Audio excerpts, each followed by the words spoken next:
Welcome back to another technical deep dive here in the Debug Zone. Today we're tackling a big question and breaking it down with insights from other users. Hopefully this clears up some misconceptions and helps you get the answer you need.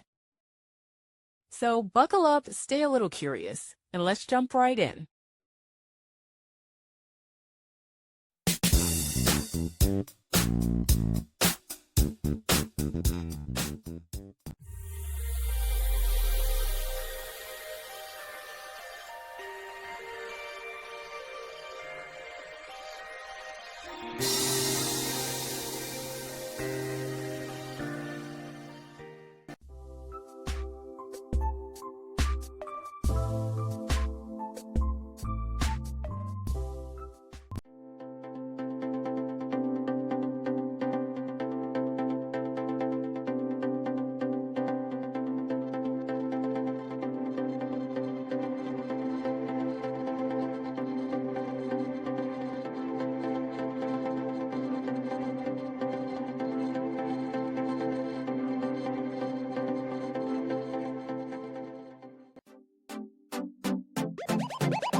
And that's a wrap.